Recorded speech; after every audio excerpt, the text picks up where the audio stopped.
Eu vos convido à palavra de Deus. Tome comigo livro do Deuteronômio. É o 5º livro da Bíblia. Fecha os 5 livros ou rolos escritos por Moisés, por direção e inspiração do Espírito de Deus, chamado de Pentateuco, chamados esses 5 livros também de Torá ou a lei. Amém? Tome comigo a palavra do Senhor. E o livro do Deuteronômio fecha essas 5 coleções de escritos de Moisés. E o Deuteronômio, ele tem um sentido de recordar. É uma síntese. Ele faz uma síntese de tudo que foi tratado pelo Senhor, as suas ordenanças, e leva o seu povo a recordar sistematicamente aquilo que Deus revelou a Moisés. É dito: medita no livro desta lei, de dia e de noite, para que tenhas o cuidado de fazer conforme tudo quanto nela está escrito. Jesus, falando da sua palavra, ele diz: nem só de pão viverá o homem, mas de toda palavra que sai da boca de Deus. Tome comigo livro do Deuteronômio, capítulo de número 16 e o versículo de número 16. Tome comigo a palavra de Deus. Livro do Deuteronômio, capítulo 16 e o versículo 16. Amém? Enquanto você procura, nós conversamos, falamos com Deus. Meu Pai amado, fala conosco, Espírito Santo. Senhor, ministra a tua palavra aos nossos corações. Prepara nossa mente, prepara o nosso coração, nossa atenção, o nosso ouvido, e aplica-nos a tua palavra, Senhor, que ela gere salvação, que ela gere vida aos teus propósitos santos e eternos, em nome de Jesus. Bendito seja o nome do Senhor. Declara Deuteronômio 16:16. 3 vezes no ano todo o homem entre ti aparecerá perante o Senhor teu Deus, no lugar que escolher, na festa dos pães sem fermento, na festa das semanas e na festa dos tabernáculos. Porém, não aparecerá vazio perante o Senhor. Glória a Deus. Aqui temos uma ordenança que é dada ao povo do Senhor. Aqui é falado de 3 importantes ocasiões em que todo homem no território de Israel, todo aquele que fosse parte da aliança, deveria comparecer perante o Senhor em 3 importantes ocasiões. Havia este compromisso, e todo homem deveria, ao longo da sua vida, vivenciar ano após ano este compromisso renovadamente perante o Senhor, que o abençoava, que lhe dava a vida e que lhe dava aquela terra das peregrinações de Abraão, Isaque e Jacó, por herança e possessão, 3 vezes ao ano. E diz a palavra: no lugar que escolher. Esta reunião, esta assembleia na presença do Senhor, que envolvia toda a nação, era em um lugar específico, estabelecido pelo próprio Senhor. Então, Moisés passa a expor quais são essas ocasiões. E ele diz: na festa dos pães sem fermento, ou pães ázimos. Esta é a primeira ocasião. A segunda ocasião, na festa das semanas. E a terceira ocasião, e na festa dos tabernáculos. E aqui ele coloca um ponto e vírgula e fecha o versículo dizendo: porém não aparecerá vazio perante o Senhor. Queridos amados, estas festas estabelecidas pelo Senhor para a vivência do seu povo, este calendário religioso, porquanto estas festas iam se constituindo em um calendário religioso que concorria ao longo do ano com o calendário civil. E veja, o Antigo Testamento ele é rico em figuras, o Antigo Testamento é rico em tipos que são sombra daquilo que Deus haveria de revelar mais adiante na Nova Aliança e no Novo Testamento. A revelação de Deus ao longo da Bíblia, e a Bíblia é um livro que é escrito ao longo dos séculos. Esta revelação ela é progressiva. Então a Bíblia vai progressivamente apresentando tipos e símbolos que falam da plena revelação que haveria de Deus nos dar, quando na plenitude dos tempos Deus enviasse-nos o seu Filho, como enviou, nascido, diz a palavra, sob a lei, sob estas ordenanças, filho de mulher. O verbo vai escrever: João se fez carne e habitou entre nós. E ele diz: e o verbo era Deus, e o verbo estava com Deus. Veja, ele estava com Deus no princípio de todas as coisas. Foi ele quem fez todas as coisas, e sem ele, sem o verbo que se manifestou, nada do que foi feito se fez. Então, observando essas três importantes ocasiões, elas não estão estatuídas por Deus sem propósito. Deus não estabelece um estatuto sem propósito, em vão, mas esses estatutos divinos, eles têm um propósito e, acima de tudo, visam o nosso bem. Quando o Senhor diz, através de Moisés, que todo o homem deveria comparecer perante a presença do Senhor, no lugar da escolha do Senhor, e nos dias de Jesus, este lugar era a cidade de Jerusalém, a cidade de Davi, Jerusalém, a habitação da paz, onde estava o templo sagrado, onde estava o lugar santo, onde estava o santo dos santos da presença do Senhor. Este era o lugar, e nós vemos que Jesus, ao longo do seu ministério, ele estará comparecendo a Jerusalém nestas ocasiões celebrativas, nestas ocasiões festivas. Mas eu quero te trazer a figura, o sentido simbólico destas importantes festas. A primeira ocasião em que se deveria comparecer à presença do Senhor, no lugar da escolha do Senhor, era justamente na festa dos pães sem fermento, ou pães ázimos. E esta festa coincidia com a Páscoa. A Páscoa era o primeiro momento celebrativo da vida religiosa do povo do Senhor. No versículo 1 deste capítulo, inicia Moisés escrevendo, dizendo: guarda o mês de Abibe, este mês. Veja, Abibe era o primeiro mês do calendário para o povo do Senhor, porquanto quando o Senhor tirou o seu povo do Egito, ele vai dizer: este mês será para vós o primeiro dos meses do ano. O Senhor estava agora inaugurando um novo tempo na vida do seu povo.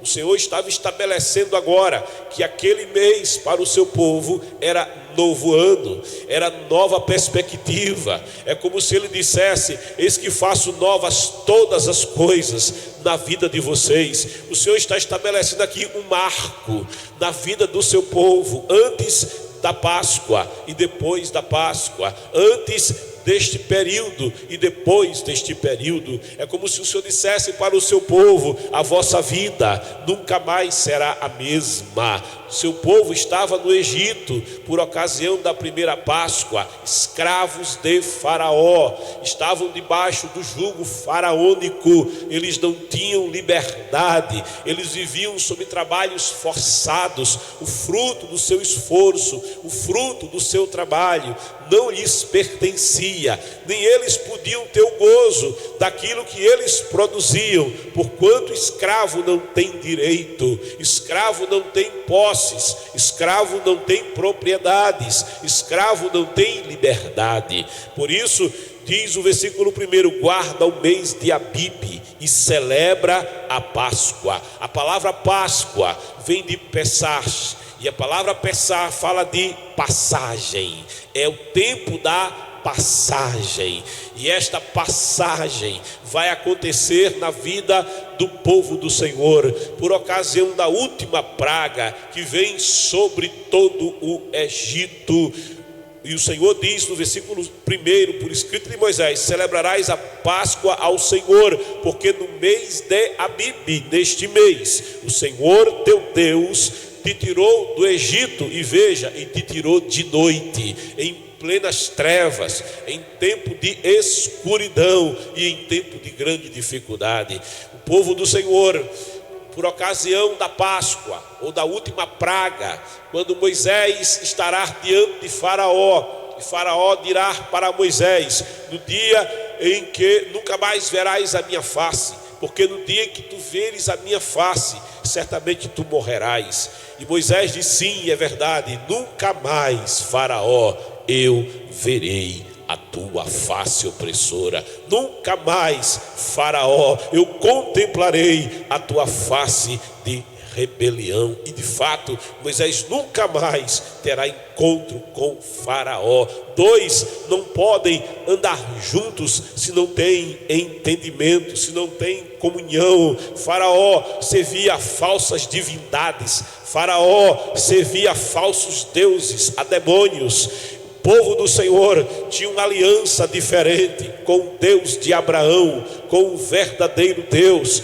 E ainda que estivessem debaixo de jugo há quase 4 séculos e meio, aquele povo, eles tinham uma promessa sobre a vida deles, o calendário de Deus, aquele que estabelece todas as coisas e tem o controle de todas as coisas.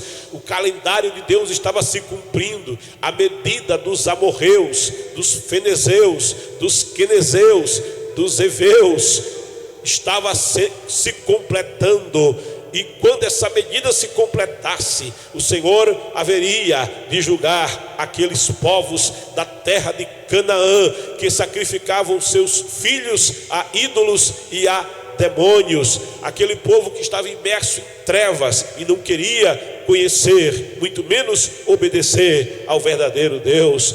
Faraó então detinha o povo de Deus debaixo do seu jugo, e aquele povo estava escravizado. Mas o Senhor havia dito a Moisés: neste mês eu começo uma nova etapa na vida do meu povo. Nesse mês eu estou mudando a caminhada do meu povo, a jornada do meu povo. Eu estou fazendo coisa nova na vida do meu povo. Os grilhões que prendem o meu povo serão arrebentados. As prisões de escravidão que escravizam o meu povo serão quebradas. O jugo que está sobre o meu povo será removido, e o meu povo viverá a liberdade. Se pois o Filho vos libertar, verdadeiramente sereis livres, bradará o Senhor Jesus Cristo no Evangelho segundo João. Queridos amados, então o Senhor estabelece junto a Moisés que cada um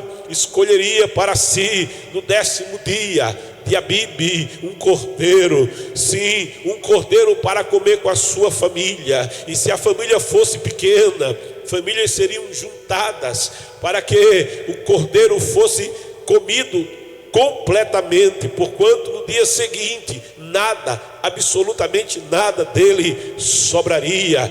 E eles deveriam tomar este cordeiro, e à tarde, no 14º dia de Abibe, eles deveriam sacrificá-lo ao Senhor. O seu sangue seria utilizado para fazer uma marca nas vergas das portas e nos seus umbrais, e aquele povo deveria comê-lo apressadamente. As portas deveriam estar fechadas, eles deveriam comê-lo, estando eles vestidos, cingidos com roupa de viagem, sapatos nos pés, cajado na mão. Eles comeriam este cordeiro às pressas, porquanto o tempo da visitação do Senhor estava para acontecer, e seria muito rápido quando o anjo da morte, ele percorreria todo o território do Egito. Ele passaria em cada casa do Egito, desde a casa do servo mais simples, desde a casa do egípcio mais pobre,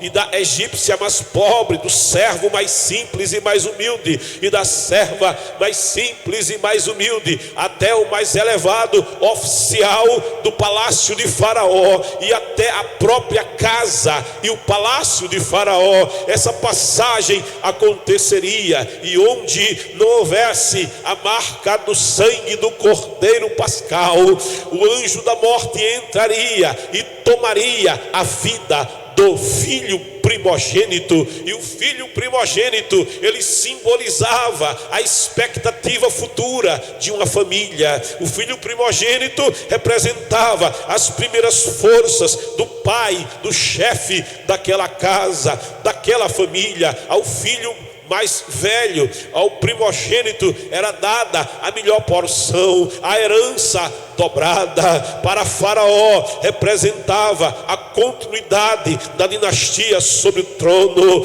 Mas quando passa o anjo da morte, não importa qual era a casa, o importante era se estava dentro da aliança, o importante era se tinha o sangue do cordeiro. Quando não tinha o sangue do cordeiro, o Senhor, aquele que é dono da vida, em quem vivemos, em quem respiramos, em quem existimos e em quem nos movemos, de quem vem toda a vida, ele tomaria a vida, porque a vida vem de Deus. E o Egito estaria sendo visitado pelo Senhor, e naquele dia Anubis, a deusa da morte, adorada pelos egípcios, ela seria a última divindade a ser abatida pelo poder de Deus. O Senhor já tinha abatido a crença dos egípcios que o sol era um Deus, quando o Senhor lançou o Egito todo em trevas, e o Deus Sol, a quem eles adoravam,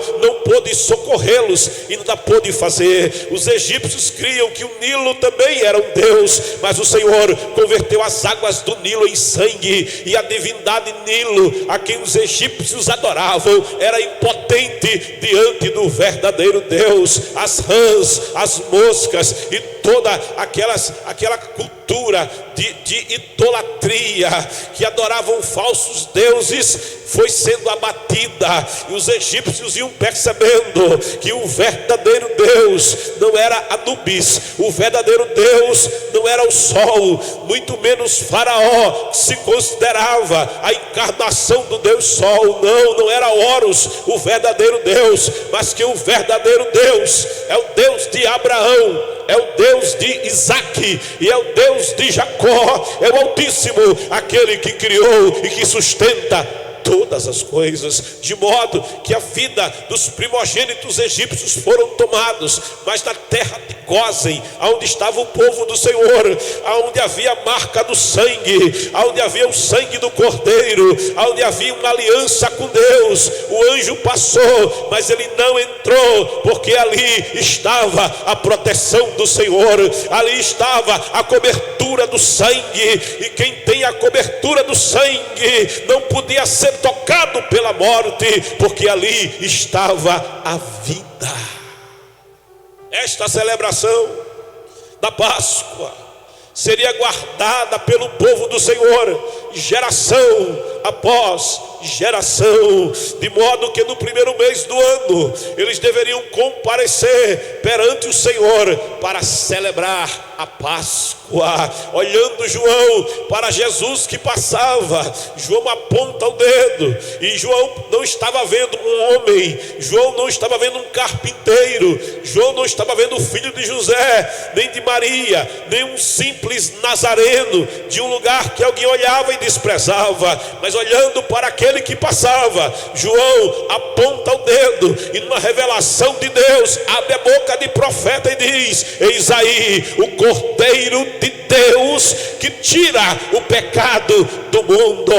Ele está dizendo assim: é esse que pode livrar do pecado e da morte. O salário do pecado é a morte, mas o dom gratuito de Deus é a salvação por Cristo Jesus, o Senhor.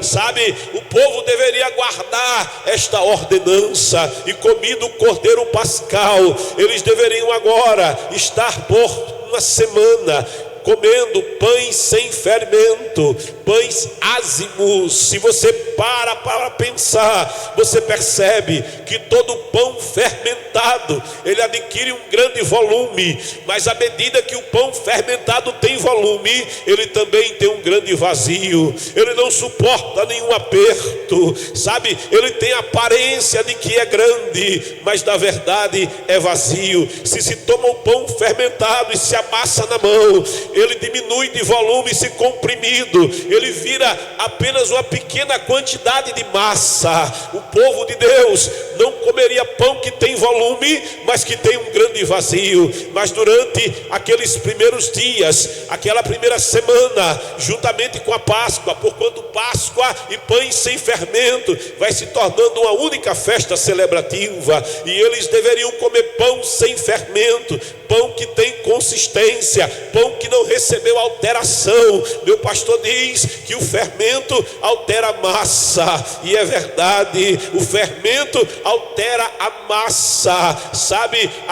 O fermento é estranho à massa, o fermento contamina a massa, e isto simboliza a contaminação pelo pecado. Deus estava dizendo para o seu povo que ele estava tirando o seu povo para viver junto de um Deus que é santo, e diante de um Deus que é santo, aquilo que altera, aquilo que leveda, aquilo que contamina, a contaminação química, a contaminação cultural, a contaminação ideológica, a contaminação de costumes que são terríveis diante de Deus. Esses costumes, essas práticas malignas, elas não deveriam estar no povo que servia e que seguiria agora a um Deus santo, um povo que estava sendo arrancado das garras da escravidão para viver em liberdade. Olha, todo homem, quando vive debaixo do pecado, ele é escravo do pecado, assim como o povo do Senhor era escravo de Faraó. Assim também o pecador é escravo não de Faraó, mas se torna um escravo do príncipe deste século, a saber, o adversário das nossas almas, aquele que veio para matar, roubar e destruir por conta do pecado, cujo salário é a morte.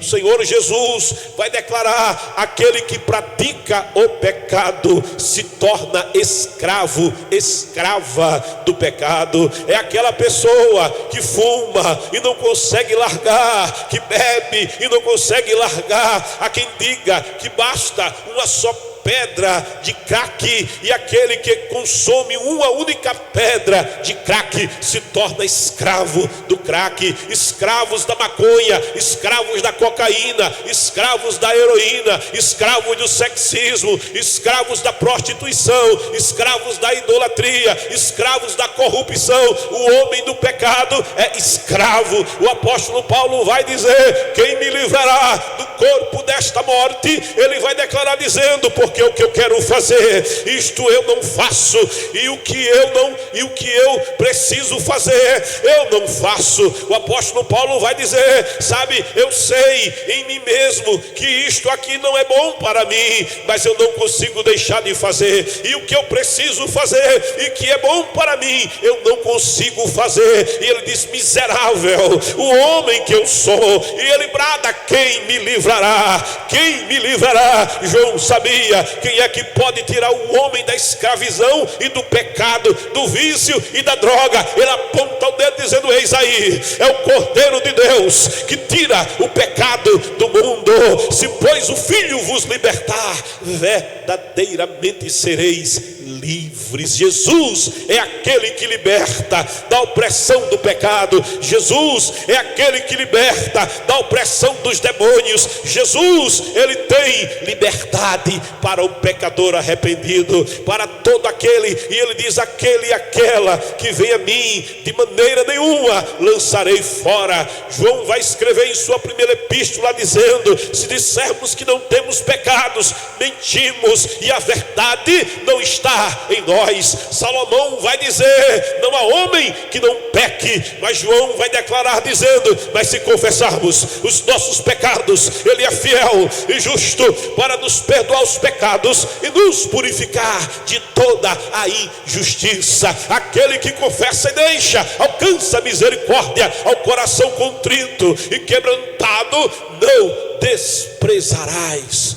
Ó Deus, Jesus, ele declara: eu vim buscar e eu vim salvar o que se havia perdido. Jesus é a liberdade para você. Sabe, quando nos encontramos com Jesus, quando entregamos a Jesus a nossa vida, quando entramos na aliança com Jesus, ele que verteu o sangue, dizendo: este sangue é o sangue da nova e eterna aliança, que é derramado por vós para a remissão dos pecados, para que a conta seja paga, para que a libertação aconteça.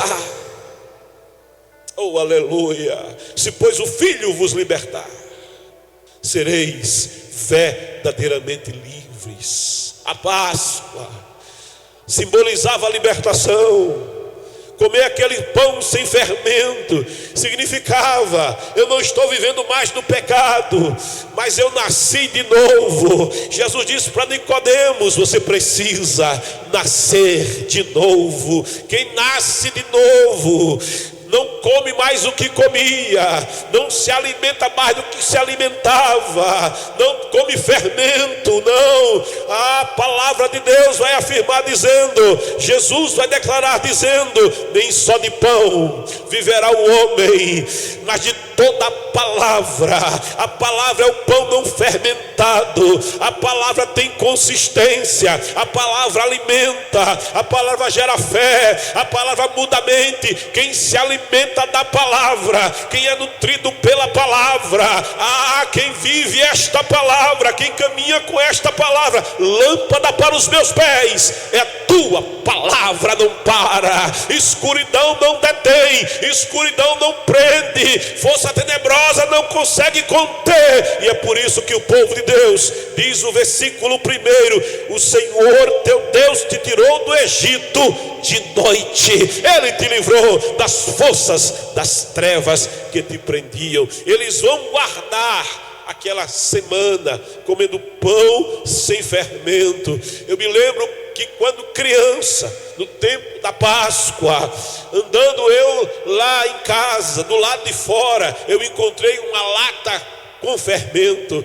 E eu, quando vi a lata, estava escrito fermento, e eu estranhei. Mamãe deve ter esquecido essa lata aqui do lado de fora de casa. E peguei a lata e fui devolver para a mamãe. Quando a mamãe viu, disse: não, meu filho, é tempo de Páscoa, e na Páscoa não pode ter fermento dentro de casa. Eu não entendi muita coisa, mas eu fui colocar a lata lá no lugar que ela tinha colocado, do lado de fora da casa. Sabe, querido, querida, quando você entra em aliança com Deus, a santidade fica do lado de dentro. Jesus passa a habitar com você na casa, o cordeiro passa a estar dentro da casa, e o fermento passa a viver do lado de fora da tua vida, do lado de fora da tua família, do lado de fora da tua casa, do teu viver.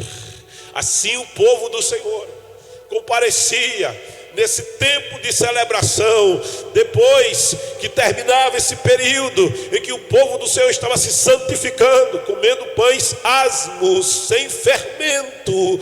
Era iniciado então um tempo de colheita. Oh glória! O Senhor haveria de abençoar o seu trabalho. O Senhor, a bênção do Senhor estaria sobre eles, desde o início até o final do ano. Os olhos do Senhor os acompanharia, onde eles colocassem os pés e as mãos, e o trabalho, e o esforço. E o Deus que abençoou Abraão, e o Deus que abençoou Isaque, e o Deus que abençoou Jacó, haveria de abençoar o seu trabalho, os seus rebanhos, os seus filhos. Sim, as suas panelas, eles viveriam a bênção do Senhor.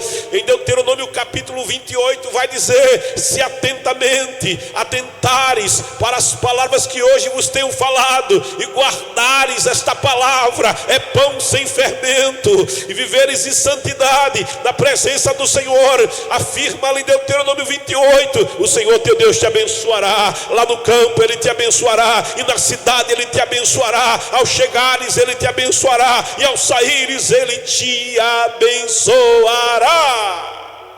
Oh, aleluia! Eles veriam um tempo de colheita, sabe? A igreja do Senhor Jesus Cristo, ela também vive um tempo de labores, de semeadura e de colheita.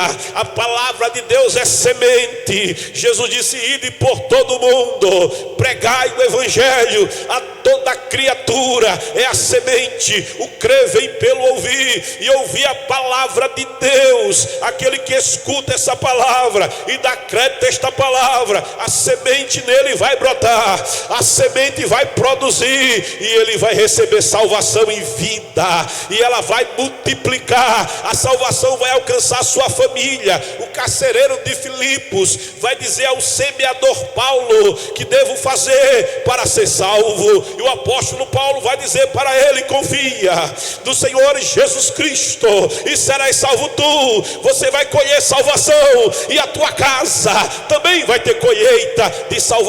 Na tua casa, a tua família vai mudar, a tua vida vai ser transformada. Por quê? Porque o Senhor estará contigo, te abençoando. Eles contariam então 7 semanas. Veja, durante 7 semanas haveria colheita, mas a primícia da colheita, essa seria levada ao Senhor. Eles pegavam o primeiro molho colhido do campo e levavam até o templo, e o sacerdote pegaria aquele molho e o moveria da presença do Senhor em gratidão. É a primícia da colheita, é a primícia da semeadura, da bênção de Deus na vida de um povo que vivia em aliança com o Senhor. É o reconhecimento de que aquilo que eu tenho, aquilo que eu possuo, o sustento da minha vida, o sustento da minha casa, o sustento da minha família, é a bênção do Senhor. Eu dependo do Senhor, sem mim nada podeis fazer. Era o povo de Deus agradecendo ao Senhor.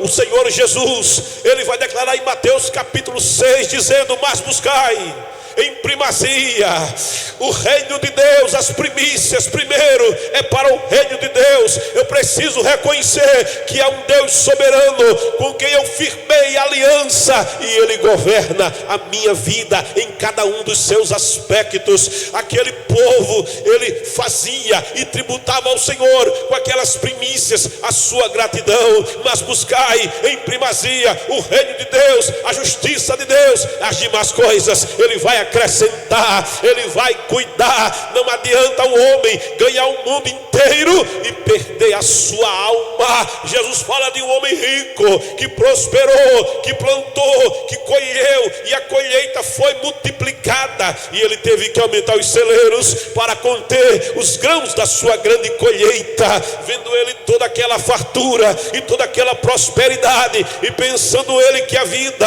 era só comida, era só bebida, a palavra diz: se esperarmos do Senhor apenas das coisas desta vida, somos os mais miseráveis entre os homens. Aquele homem achava que comida e bebida era tudo, então ele regalou-se e disse: come, bebe, minha alma, porque você tem muito, para muitos dias pode te regalar. Mas uma voz bradou-lhe ao coração, dizendo: louco, hoje te pedirão a tua alma, e tudo que você fez, e tudo que você plantou e colheu e ajuntou, para quem será? Jesus diz que o verdadeiro tesouro, a verdadeira propriedade, a gente estabelece no céu, na presença do Senhor. O Senhor é o meu tesouro, o reino de Deus é a minha pérola de grande valor. Deixe tudo, mas não deixe o reino de Deus. Abra mão de tudo, mas não abra mão do reino de Deus. Faça como Davi: Senhor, só não me lances fora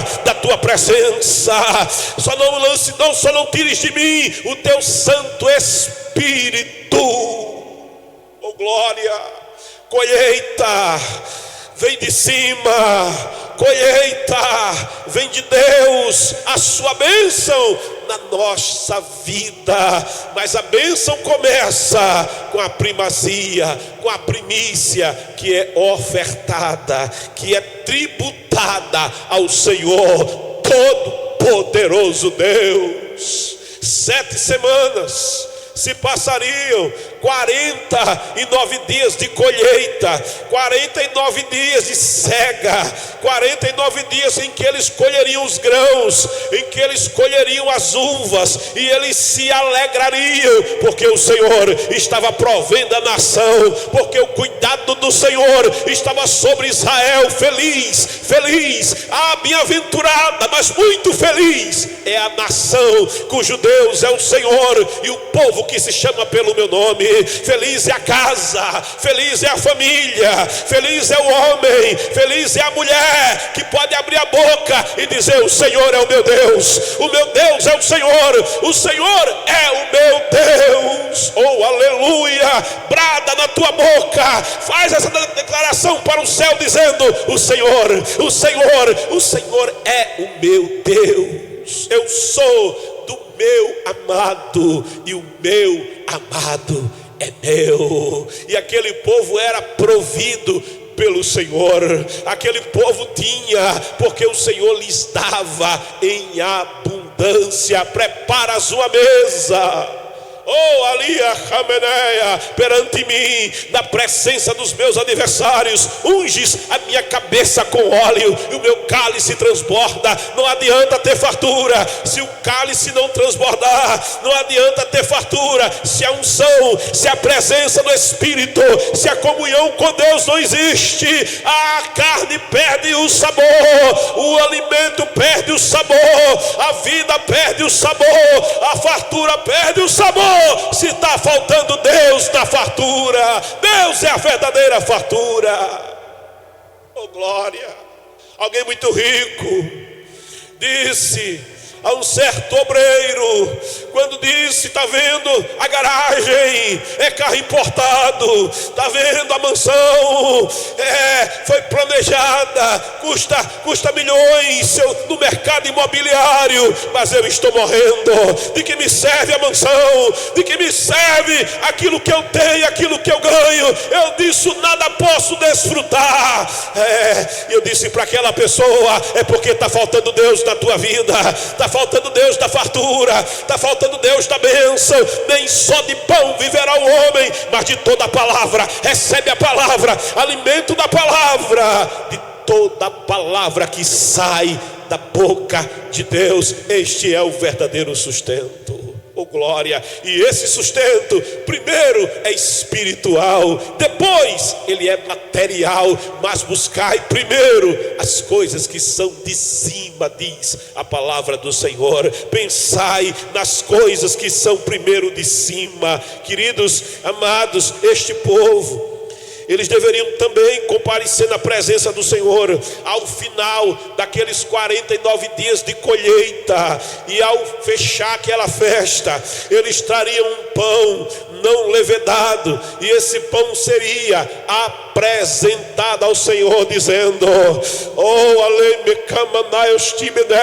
nós temos provisão, nós temos alimento, nós estamos na presença do Senhor, e na presença do Senhor não há miséria, na presença do Senhor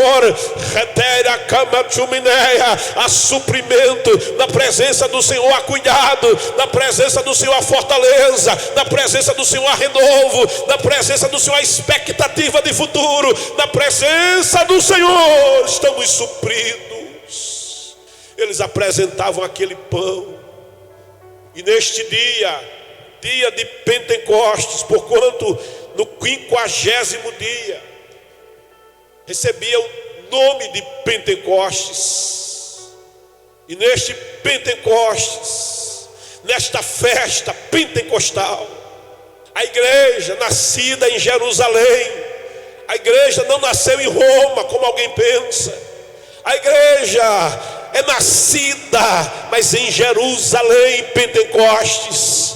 E essa igreja que nasceu em Pentecostes, ela ouviu a ordenança do Senhor dizendo: na sua assunção aos céus, ficai em Jerusalém, permanecei na habitação da paz, na casa da paz, até que venha a promessa, até que do alto sejais revestidos de poder. E eles ficaram naquele tempo de colheita, na presença do Senhor, buscando a face do Senhor. E no 50º dia, Pentecostes, eles estavam reunidos juntos no mesmo lugar, na presença do Senhor, buscando a primícia, a promessa, o suprimento, a colheita que vem de cima. E de repente, um vento veemente, quem busca em oração encontra, quem bate em oração, a porta se abre, quem pede em oração recebe.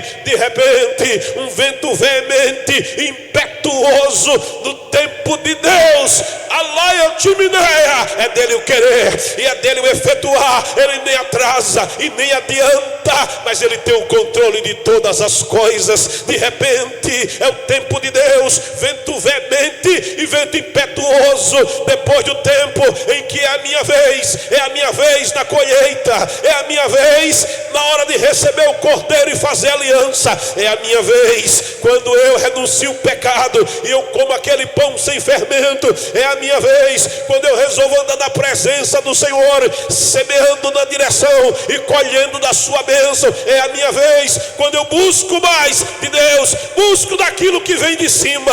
De repente, aí chega a vez de Deus, e de repente, Deus sabe que eu preciso de roupa, não vai faltar. Deus sabe que eu preciso de alimento, Ele vai suprir.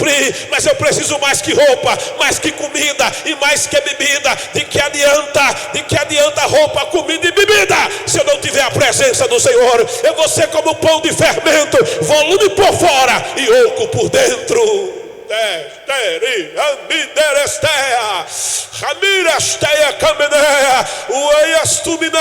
O pão é apresentado na presença do Senhor, e o vento sopra no cenáculo, e línguas repartidas como que de fogo foram vistas sobre a cabeça dos discípulos, e eles começaram a falar em outras línguas que não tinham aprendido, em outras línguas, conforme o Espírito de Deus lhes concedia que falassem. Cheios, não é pão oco, é pão cheio, é pão que tem consistência, é a presença do Espírito de Deus na vida. Oh glória, a colheita começou,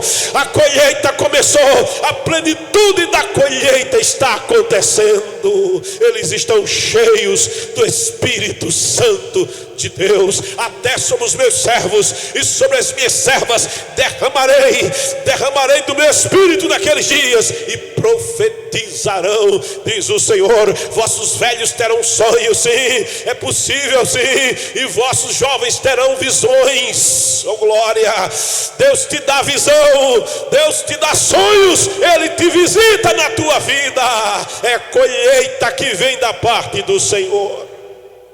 Eles estavam vivenciando Pentecostes, e ao culminar na festa de Pentecostes, eles precisavam agora guardar a festa dos tabernáculos, a festa das cabanas, ou a festa do Sucô, em que durante uma semana eles deixariam a sua habitação natural e eles iam viver em cabanas, assim como viveram em cabanas seus pais quando saíram da terra do Egito e peregrinaram 40 anos do deserto. E as cabanas em Jerusalém eram feitas nas praças, aonde coubesse uma cabana. O peregrino, o morador natural da cidade, fazia cabanas para estar ali com a sua família. Ainda hoje em Israel, em Jerusalém, neste tempo, os judeus fazem cabanas, os da aliança fazem cabanas e guardam ainda hoje esta ordenança da parte do Senhor. Queridos, amados, nós estamos vivendo um tempo da colheita. A igreja está na terra cumprindo o ide de Jesus, quando ele disse: ide por todo mundo, prega o evangelho a toda criatura, porque é o tempo de colheita.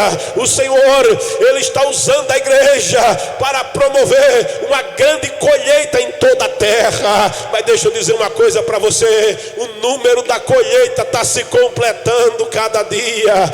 Cada dia alguém é colhido, cada dia alguém escuta o evangelho, dá ouvidos à palavra, dá ouvidos à voz do Espírito, levanta a mão e é colhido. Levanta a mão e é colhido.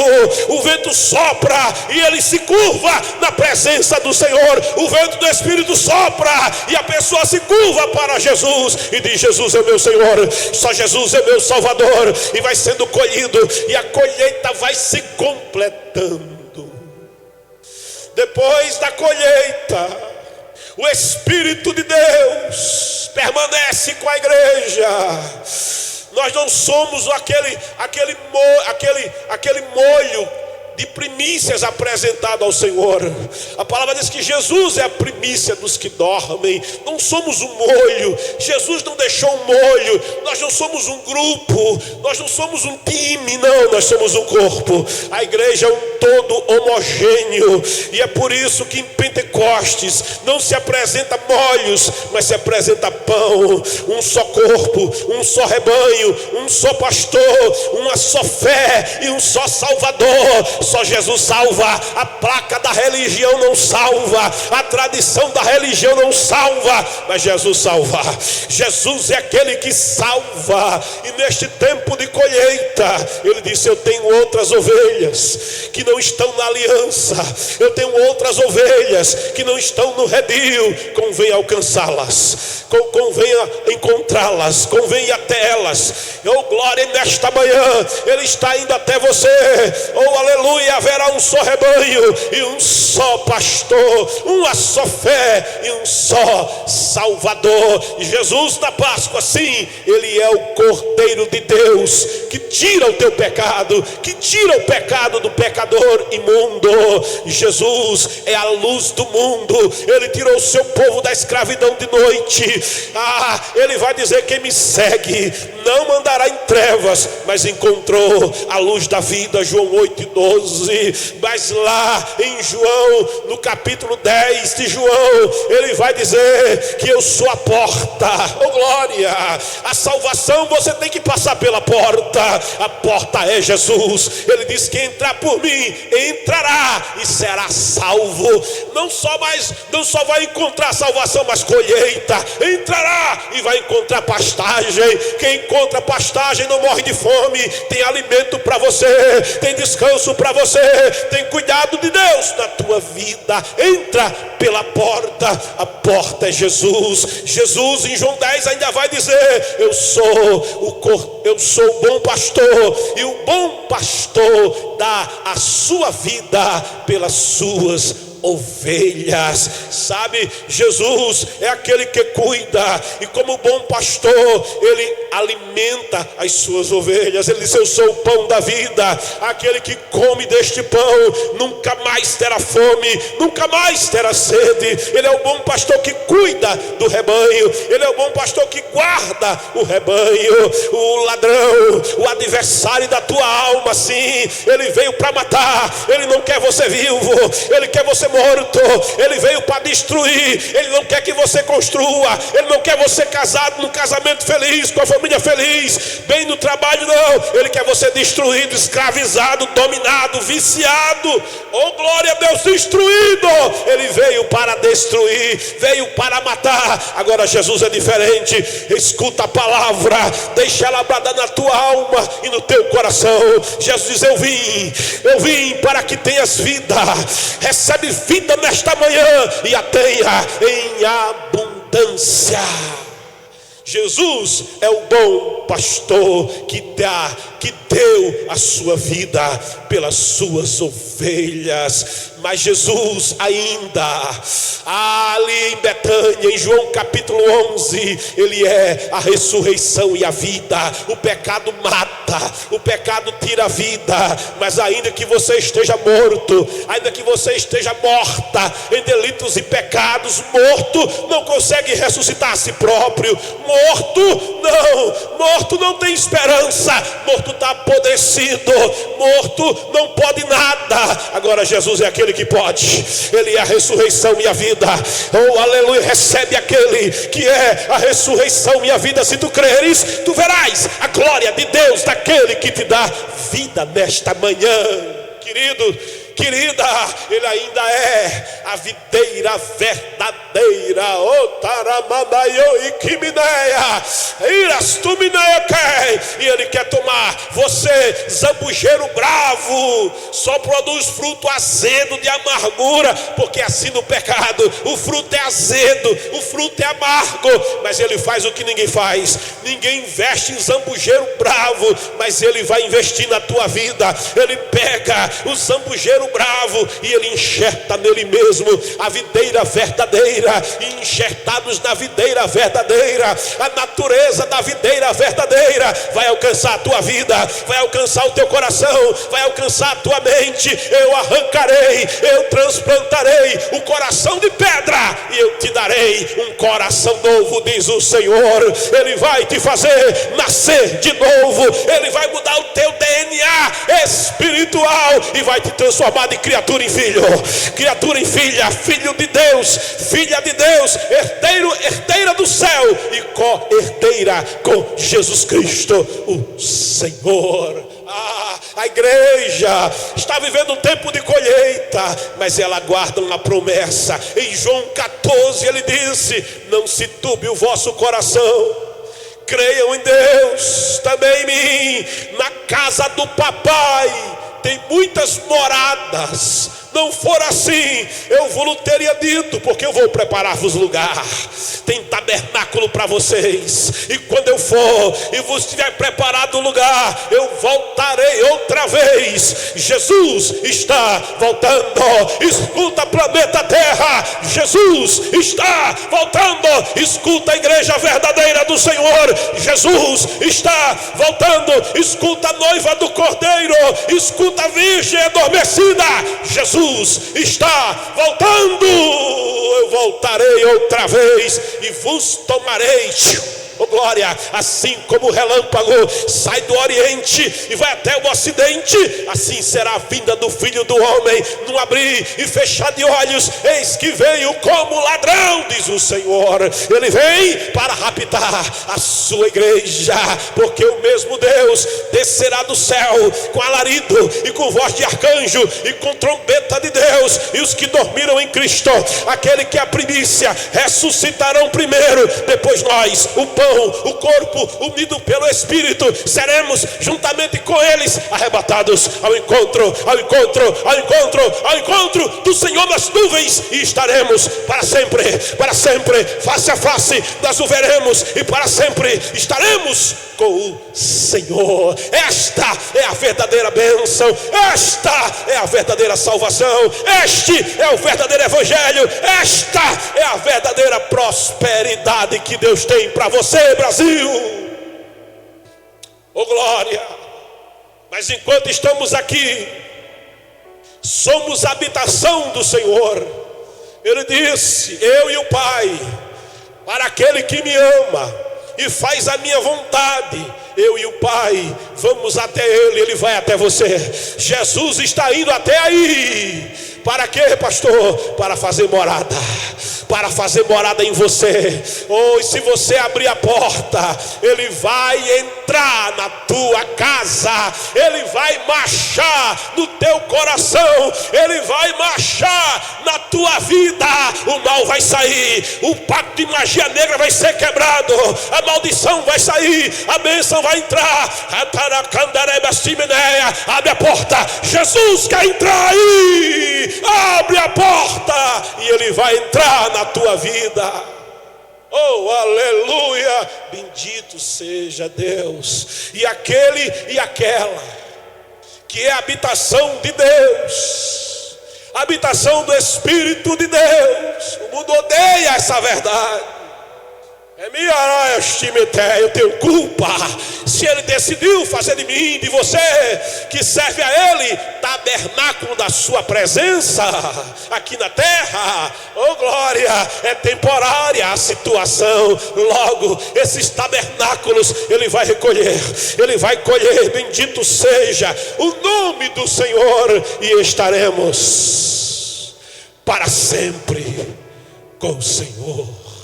Louvado seja o teu nome. E diz a palavra: em um tabernáculo feito por mãos que não são humanas. Nas revelações de João, ele tem uma visão impactante do tabernáculo eterno. João tem uma visão impactante no livro das revelações de João. Ele vai ter uma visão, ele vai contemplar, oh aleluia, este tabernáculo tremendo. Quando ele diz no capítulo 22, e no versículo 11, e no versículo 10 em diante: e levou-me em espírito a um grande e alto monte, e mostrou-me a grande cidade, a santa Jerusalém, que descia do céu, e tinha a glória de Deus. A sua luz era semelhante a uma pedra preciosíssima, como a pedra de jaspe, como cristal resplandecente, e tinha um grande e alto muro com 12 portas, e nas portas 12 anjos, e nomes escritos sobre elas, que são os nomes das 12 tribos dos filhos de Israel.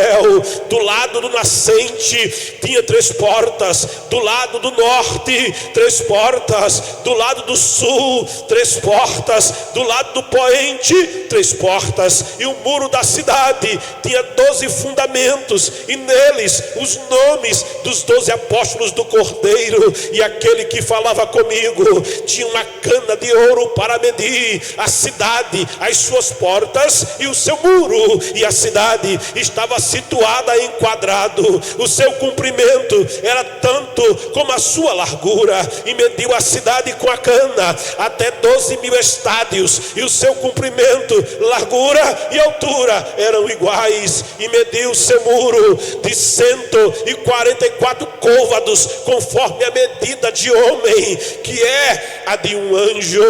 E a construção do seu muro era de jaspe, e a cidade de ouro puro, semelhante a vidro. E os fundamentos do muro da cidade estavam adornados de toda pedra preciosa. O primeiro fundamento era jaspe, o segundo safira, o terceiro calcedônia, e o quarto esmeralda, o quinto sardônica, o sexto sárdio, o sétimo crisólito, o oitavo berilo, o nono topázio, o 10º crisópato, um 10º jacinto, e o 12º ametista.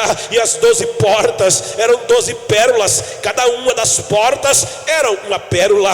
E a praça da cidade de ouro puro, como vidro transparente, e nela não vi templo, porque o seu templo é o Senhor Deus Todo-Poderoso e o Cordeiro. E a cidade não necessita de sol nem de lua para que nela resplandeçam, porque a glória de Deus a tem bem iluminada, e o Cordeiro é a sua lâmpada, e as nações dos salvos andarão à sua luz, e os reis da terra darão para ela a sua glória e honra, e as suas portas não se fecharão de dia, porque ali não haverá noite, e a ela trarão a glória e a honra das nações, e não entrará nela coisa alguma que contamine e cometa abominação e mentira, mas só os que estão escritos no livro da vida do Cordeiro de Deus, que tira o pecado do mundo. Se você crê no Cordeiro, Ele vai escrever o teu nome no livro da vida. Sim, Ele vai tirar o fermento do pecado da tua vida.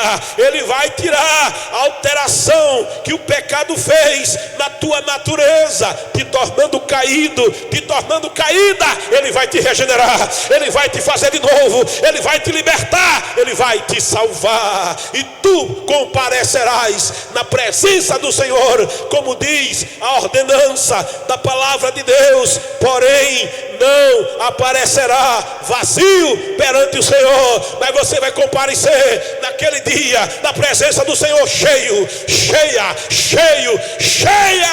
da glória de Deus na tua vida, desta salvação que Jesus conquistou para você, que Jesus conquistou para mim na cruz do Calvário, sem que merecêssemos, porque éramos escravos e não podíamos ser libertos por nós mesmos. Mas Jesus veio para te dar vida, Jesus veio para te dar salvação. E nesta manhã eu pergunto para aquele e para aquela que ouviu essa palavra: que devo fazer? Que devo fazer para ser liberto? Para também ser liberta? Oh glória! Entrega a tua vida a Jesus Cristo, o Cordeiro de Deus. Começa com o Cordeiro, começa com você abraçando o Cordeiro, começa com você levando o Cordeiro para casa. Eita glória! No 10º dia, cada família tomava um cordeiro e levava o cordeiro para casa. Toma o cordeiro e faz como Zaqueu. Receba Jesus em tua vida, receba Jesus no teu ser, no teu coração, e serás salvo, e serás salva ainda hoje. Agora escreva: eu quero Jesus. Escreve: eu quero Jesus. Escreve: se com a tua boca confessares Jesus Cristo é o Senhor, serás salvo. Se não te envergonhares de mim na presença dos homens, eu não me envergonharei de ti na presença do meu Pai. Escreva: vem para Jesus. Escreve: eu quero Jesus, eu quero Jesus, o pecado vai sair. Eu quero Jesus, as amarras vão ser arrebentadas. Escreve: eu quero Jesus, a maldição vai ser quebrada. Escreve: eu quero Jesus nesta manhã. Oh glória a Deus! Vem, aleluia, vem para Jesus. Oh, esta é a decisão que você precisa tomar: comparecer na presença do Senhor. Alguém podia dizer: eu não vou para a festa, eu não vou para a festa, eu não vou comer o pão asmo, eu não vou levar o cordeiro para casa. Oh querido, a decisão é uma decisão importante, você vai tomá-la. Se você disser: eu estou deixando para depois, então você também está decidindo que não quer Jesus, porque depois você não pode saber, depois você não sabe se terá nova possibilidade ou oportunidade. Agora, no dia de hoje, toma a tua decisão, porque Jesus quer dizer para você o que Ele disse para um pecador que disse: lembra de mim quando entrares no teu reino. E Jesus disse: hoje te digo, estarás comigo no paraíso. Como Ele disse para Zaqueu: hoje entrou salvação nesta casa. A salvação quer entrar, mas você tem que abrir a porta. Abra a porta para Jesus. Luciene Mendes Brito, aleluia, eu quero Jesus. Começou uma festa no céu. Escrito está que a festa no céu por um pecador que diz eu quero Jesus. Oh glória, é o pecador arrependido que diz isso, eu quero Jesus, do que por uma multidão inteira que pensa eu não preciso de Jesus. Vem, faz, dá o teu passo também. Vem junto com a Luciene, Ana Célia. Eu quero Jesus. A festa está dobrando. Oh glória, vem para Jesus. Escreve, eu quero Jesus. Eu quero Jesus. Eu quero. Escreve, toma a tua decisão. O céu está prestando atenção em você. Os olhos do Senhor estão te alcançando nesta hora. Escreve, escreve. Eu quero, eu quero. Satanás não quer que você escreva. Os demônios estão te prendendo, dizendo faz isso não, desiste não da escravidão. Sai do Egito, sai da morte, sai do vício. Vem para Jesus agora. Escreva, eu quero, oh glória, eu quero Jesus na minha vida. E Ele vai entrar, eu tenho que parar, amém? É a hora, glória a Deus.